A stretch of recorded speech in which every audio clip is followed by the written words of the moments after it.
और प्रकाश कुमार के Facebook page पर मैं लाइव हूं। मैं प्रकाश कुमार तहे दिल से आपका स्वागत करता हूं मैं अपने लाइव पेज पर। दोस्तों, आज का जो मेरा खास करके ये वीडियो होगा वो बेरोजगारी और गरीबी पर होगा। दोस्तों, मुझे लगता है कि हम जब अपने भारत देश को देखते हैं, जब हम ग्रामीण क्षेत्रों को देखते हैं, शहरी क्षेत्रों को देखते हैं, तो मुझे लगता है भारत में गरीबी की जो परसेंटेज है दिन प्रतिदिन बढ़ती जा रही है। जो अमीरी और गरीबी की बीच जो खाई है वो दिन प्रतिदिन बढ़ती जा रही है। और खास करके अगर बेरोजगारी की बात करें तो बेरोजगारी जो है प्रतिदिन बढ़ती जा रही है। इसका रीजन क्या हो सकता है? देखिए दोस्तों, सबसे पहले मैं बता दूं कि बेरोजगारी का कई सारा रीजन होता है और गरीबी का भी कई सारा रीजन होता है। पहला रीजन है कि हमारे भारत में जो इंडस्ट्रियल सेक्टर्स हैं वो इसकी संख्या बहुत कम है। कुछ राज्यों में, खास करके अगर हम बिहार को ले तो बिहार में अनएम्प्लॉयमेंट का सबसे बड़ा रीजन ये है कि एक तो कुछ जनता है वो भी काम करना नहीं चाहते क्योंकि उनको फ्री में खाने की आदत हो गई, इसके वजह से वो काम नहीं करना चाहते। दूसरा रीजन ये है कि लोगों को जो योग्य लोग हैं उन्हें काम नहीं मिलता और काम नहीं मिलने के कारण बेरोजगारी की समस्याएं, योग्य होते हुए भी अगर काम नहीं मिल रहा है तो इस परिस्थिति को हम, इस सिचुएशन को हम क्या बोलते हैं? बेरोजगारी बोलते हैं। अगर कोई व्यक्ति योग्य है और उसे काम नहीं मिल रहा है, उसको सही में जो परिश्रमिक है, जो लेबर उसका कॉस्ट होता है लेबर का, वो लेबर नहीं मिल रहा है, लेबर चार्ज नहीं मिल रहा है, तो इसको हम बेरोजगारी की श्रेणी में रखते हैं। बेरोजगारी कई तरह के होते हैं, उस पर हम ज्यादा विस्तृत चर्चा नहीं करेंगे, लेकिन जो समस्याएं, खासकर अगर हम शिक्षा के क्षेत्र में देखें तो शिक्षा की स्थिति, भारत की शिक्षा की स्थिति दिन प्रतिदिन डाउन होता जा रहा है। इसके पीछे रीजन है राजनीतिकरण, है ना। धार्मिक उन्माद के वजह से भी जो है शिक्षा का जो है डाउनफॉल हो रहा है और शिक्षा की स्थिति इतनी खराब, क्वालिटी एजुकेशन की बात हम सभी करते हैं, हमारे देश में नेतागण भी क्वालिटी एजुकेशन की बात करते हैं।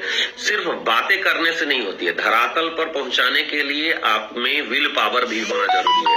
अगर आपके अंदर में विल पावर नहीं होगा तो मुझे लगता है कि हमारे देश की जो व्यवस्था है, जो स्थिति देखने को मिल रही है, वो दिन प्रतिदिन बिगड़ती जा रही है और गिरती जा रही है।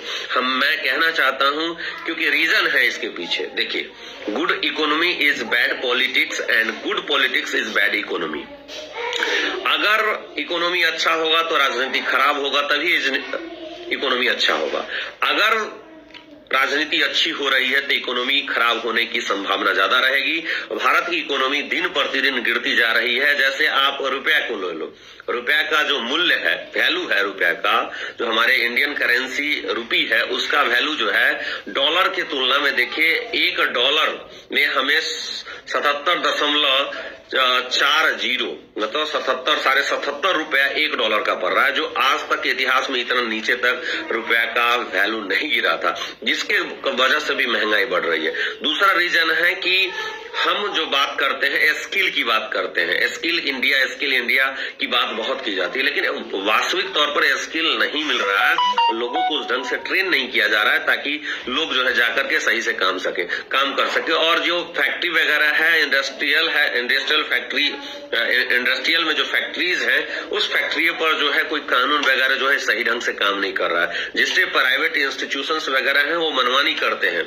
जैसे लिखिए, प्राइवेट इंस्टीट्यूशन, अगर हम गवर्नमेंट जॉब में, एजुकेशन में टीचर की जॉब को हम देखते हैं तो गवर्नमेंट जॉब में क्या है कि जो टीचर अच्छे काम कर रहे हैं उसे कम सैलरी दिया जा रहा है। जो टीचर अच्छे काम नहीं कर रहे हैं, मैं नहीं कहता हूं कि गवर्नमेंट में सारे के सारे टीचर गलत ही हैं, ऐसा नहीं है। कुछ टीचर्स जो है अच्छे हैं, गवर्नमेंट सेक्टर में जो गवर्नमेंट टीचर है, कुछ टीचर बहुत अच्छे हैं, लेकिन कुछ टीचर्स हैं जो उसको साफ नहीं आता, जो मुखिया के द्वारा बहाल किए गए शिक्षक हैं, उसे बहुत समस्याओं होती है पढ़ाने में, बहुत सारी कठिनाइयां होती है। तो मुझे लगता है सरकार को उसे स्क्रूटनी करके उसे हटाना चाहिए और दूसरे कामों में उसे लगाना चाहिए और बेहतर टीचर की जो है नियुक्ति होनी चाहिए। सबसे ज्यादा देश का भविष्य, किसी भी देश का भविष्य निर्भर करता है उसके शिक्षा व्यवस्था पर, उसके क्वालिटी ऑफ एजुकेशन पर। अगर जितना बेहतर उस देश का शिक्षा व्यवस्था होगा, उस देश का नागरिक उतना ही जिम्मेदार और रिस्पॉन्सिबल होगा। अगर शिक्षा सही से नहीं मिलेगी तो देश का नागरिक सही नहीं होगा और देश का विकास नहीं होगा। अगर आपको शिक्षा या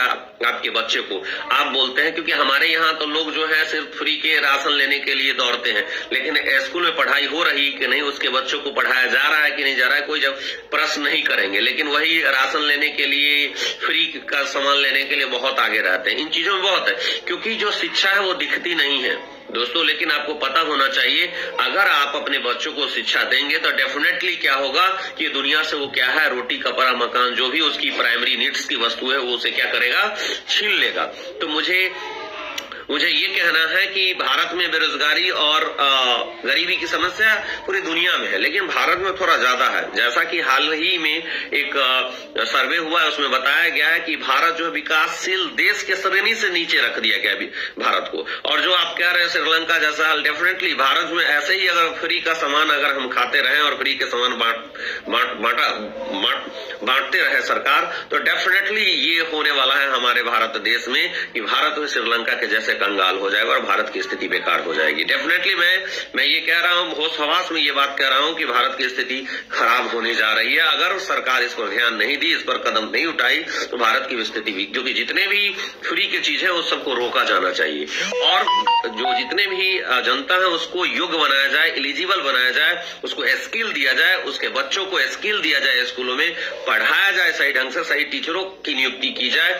और जो स्किल की बात मतलब हो गया कि उसको सामान बनाने का, जैसे चाइना को देख लीजिए, जापान को देख लीजिए, जापान में दो दो परमाणु बम मारने के बाद भी जापान इतना ज्यादा अच्छा देश बन गया। लेकिन भारत के साथ ऐसा नहीं कि भारत में रिसोर्सेज की कमी है, भारत में रिसोर्सेज की कमी नहीं है, बहुत सारे रिसोर्सेज हैं, लेकिन उस रिसोर्सेज का सही यूटिलाइजेशन नहीं हो रहा है। जानबूझ करके नेताओं के द्वारा, पॉलिटिशियंस के द्वारा जो है रिसोर्सेज को बर्बाद किया जा रहा है। हम लोग भी रिसोर्सेज हैं, जितने भी भारत के लोग हैं, स्टूडेंट्स वगैरह, सारे के सारे रिसोर्सेज हैं, लेकिन स्टूडेंट वगैरह इस पर मुद्दा उठाते ही नहीं है।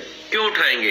इतने सारे खाली पद पड़े हुए हैं, लेकिन उसके वैकेंसी हम नहीं लाएंगे। इसके कारण भारत का विकास रुका हुआ है, सही ढंग से काम नहीं हो रहा है, इसके कारण देश का विकास नहीं हो रहा है। सही ढंग से कब काम होंगे? ऑफिस वगैरह में, बहुत सारे फैक्ट्रियों में भी वर्कर की जरूरत है। अगर हम एजुकेशन सेक्टर को अगर देखने का प्रयास करें तो बहुत सारे सरकारी में और प्राइवेट में भी पद खाली पड़े हुए हैं। प्राइवेट इंस्टीट्यूशन के बारे में कोई नहीं बोलते हैं कि प्राइवेट इंस्टीट्यूशन में, प्राइवेट स्कूल में क्या समस्या है। बहुत सारी समस्या है, क्योंकि उसमें 8,000, 2,000, 4,000 पर टीचरों को रखा जाता है और उसको ऐसा शोषण किया जाता है। उसका जो डायरेक्टर होता है वो शोषण करता है, लेकिन इस पर कोई नहीं बोलेंगे, सिर्फ मुखौटा पहन करके बैठे रहेंगे। और लोग जो है आवाज उठाने की जरूरत है। जब तक हम सभी लोग जागरूक नहीं होंगे, हम अपने कर्तव्य को नहीं जानेंगे, अपने अधिकार को नहीं समझेंगे, तब तक हम आवाज नहीं उठाएंगे तो हमारे देश में जो है, हमारे देश में बदलाव नहीं होगा। बदलाव ऐसे नहीं आता है। बदलाव लाने के लिए लोगों को जगाने की जरूरत है। लोग सोए हुए हैं, फिर से पुनर्जागरण,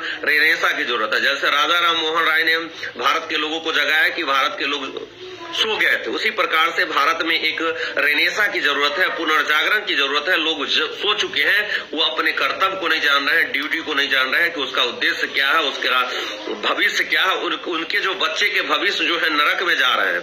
अब मैं बहुत ही होश हवास में ये बात कह रहा हूं कि अगर आप अभी नहीं जगे तो आने वाले जो आपका जनरेशन है उसका समय बहुत खराब जाने वाला है दोस्तों। इसलिए आवाज उठाइए, आप जो आपका कर्तव्य है उस कर्तव्य से भागिए नहीं तो आपके आने वाले बच्चे का भविष्य जो है, जो भी बच्चे आने वाले हैं उसका भविष्य खराब हो रहा है दोस्तों।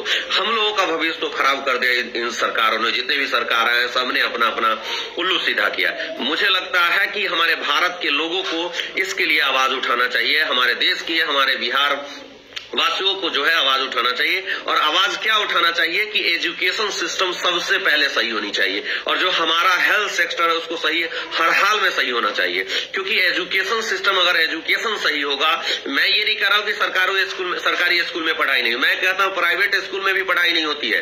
प्राइवेट स्कूल के भी बच्चे क्या करते हैं, वो ट्यूशन पढ़ते हैं और तब जाकर के बेहतर करते हैं। तो प्राइवेट स्कूल में भी बच्चों को ठगा जाता है, डेफिनेटली ठगा जाता है। मैं खुल करके बोल रहा हूँ, प्राइवेट स्कूलों में भी बच्चों को ठगा जाता है। गार्जियन से मोटी मोटी रकम में फी लिया जाता है। बच्चों के बुक्स वगैरह भी जो है खरीदवाए जाते हैं, महंगे बुक्स खरीदवाए जाते हैं, लेकिन तब भी उसको बाद में कोचिंग की जरूरत होती है, ट्यूशन की जरूरत है। अगर वाकई में इतने फीस लिए जाते हैं प्राइवेट इंस्टीट्यूशन के द्वारा, तो फिर उस बच्चे की स्थिति ठीक क्यों नहीं होती है? लोग 10-10 साल, 20-20 साल, 20-20 लाख, 50-50 लाख रुपए खर्चा कर देते हैं बच्चे के ऊपर, तभी बच्चे कमजोर ही रहते हैं, उस लायक योग्य नहीं बन पाते जिस लायक उसको होना होना चाहिए और रियली में, क्योंकि उसमें टीचर जो रखे जाते हैं वो उतना बेहतर, कुछ स्कूल हैं जो प्राइवेट स्कूल्स हैं जो टीचर अच्छे रखते हैं, लेकिन सारे स्कूल जो है अच्छे नहीं रखते। उसमें ज्यादा से ज्यादा मोटी कमाई के लिए जो अनट्रेंड टीचर को भी रख लेते हैं और ट्रेंड का सर्टिफिकेट लगा करके, इस पर भी सीबीएसई को कार्रवाई करना चाहिए। प्राइवेट स्कूल जितने भी है सब पर जांच बैठनी चाहिए मेरे हिसाब से, और जांच बैठेगी तो आपको पता चलेगा कि कितना धांधली हो रहा है प्राइवेट सेक्टर में। सरकारी से ज्यादा धांधली चल रहा है प्राइवेट सेक्टर्स में। मैं आपको होश हवास में ये बात कर रहा हूं कि प्राइवेट इंस्टीट्यूशंस में सरकारी से ज्यादा धांधली हो रहा है और बच्चों के भविष्य के साथ खेला जा रहा है, ठगा जा रहा है बच्चों को। जो क्वालिटी एजुकेशन की बात करते हैं लोग, वो क्वालिटी एजुकेशन लोग कहते हैं कि नहीं प्राइवेट स्कूल में बहुत ज्यादा पढ़ाई होता है। नहीं, मैं इस बात को नहीं मानता, कहीं नहीं मानता, क्योंकि जो सरकारी स्कूल के बच्चे हैं उसकी पढ़ाई, अगर उसमें अच्छे टीचर हैं तो कुछ स्कूलों में अच्छे टीचर हैं, वो अच्छा पढ़ाई करवा रहे हैं और अच्छे कर रहे हैं सरकारी स्कूल के भी बच्चे। लेकिन लोग जो कहते हैं कि नहीं प्राइवेट स्कूल अच्छा होता है, उसमें पढ़ाई होता है, मैं इस बात को नहीं मानता हूं। प्राइवेट स्कूल में भी क्वालिटी ऑफ जो कुछ बच्चे हैं जिसके गार्जियन ऑलरेडी पढ़ा रहे हैं घर पर, उसके बच्चे सही कर रहे हैं, तो बेरोजगारी की समस्या क्यों नहीं उत्पन्न होगी? जब सही से एजुकेशन नहीं मिलेगा, डेफिनेटली बेरोजगारी की समस्या होगी। वो स्किल ही नहीं होगा उसको काम करने का। आप चाइना में देख लीजिए, बच्चे छोटे क्लास के बच्चे ही क्या करते हैं, सामान वगैरह बनाना शुरू कर देते हैं, जिसके कारण वो पूरे दूसरे देश में जो है क्या करते हैं, इतना मैन्युफैक्चरिंग हब बना के रखा है चाइना, और भी दूसरे देश है जो मैन्युफैक्चरिंग हब बना है। लेकिन भारत में मैन्युफैक्चरिंग हब नहीं बनेगा, क्योंकि भारत में लोगों को स्किल नहीं दिया जाता है, या उसको प्रमोट नहीं किया जाता है, उसको वैल्यू नहीं दिया जाता है। दूसरे देश की चीजों को ज्यादा तवज्जो दिया जाता है। हम मेड इन इंडिया की बात करते हैं, लेकिन उसे खरीदने की बात आती है तो मेड इन चाइना खरीद लेते हैं। हम हमेशा स्वदेशी की बात करते हैं, लेकिन खरीदने की बात आती है तो मेड इन जापान खरीद लेते हैं, मेड इन चाइना खरीद लेते हैं। अभी भी बहुत सारे लोग चाइनीज मोबाइल का इस्तेमाल कर रहे हैं।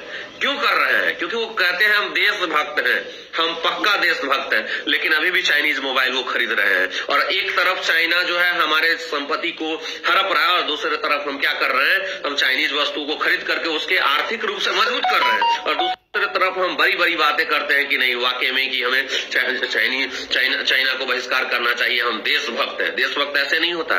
देशभक्त बनने के लिए हमें जी जान, हम हर क्षेत्र में देशभक्ति दिखाने का प्रयास करें, हम ईमानदारी से काम करें जहां भी काम करें, क्योंकि वो भी एक देशभक्ति है। जब हम ईमानदारी से, ऑनेस्टी से अपने देश, अगर देश में काम कर रहे हैं, लोगों की सेवा कर रहे हैं, सर्विस कर रहे हैं, तो वही क्या है, देशभक्ति है। तो ये ऑनेस्ट बनिए, बी ऑनेस्ट, है ना, डेफिनेटली सारा चीज सही हो जाएगा। हमें हर एक नागरिक के अपने दायित्व और कर्तव्य को समझना होगा। हमारे देश के जितने भी नागरिक हैं सभी को अपना कर्तव्य समझना होगा। ऐसा नहीं कि मैं प्रोपेगेट कर रहा हूं, किसी को हम चढ़ाने की बात कर रहा हूं, नहीं, क्योंकि हम अपने दायित्व को, अपने फर्ज को, अपने ड्यूटी को समझेंगे ना, सही गलत क्या है, इसलिए पढ़ना जरूरी। पढ़ना इसलिए नहीं जरूरी है कल हमको कोई ठग ले, इसलिए नहीं, हम पढ़ना इसलिए जरूरी है कल होके हमें कोई ना ठगे, सही गलत को हम डिफरेंशिएट कर सके, सही क्या है गलत क्या है। लेकिन इसलिए लोगों को, इसलिए शिक्षा देने की जरूरत है। हमारे समाज में अभी भी हम जब देखते हैं, हम हमेशा बात करते हैं, आरक्षण की बात करते हैं, रिजर्वेशन की बात करते हैं। मैं खुल करके बोलना चाहता हूं,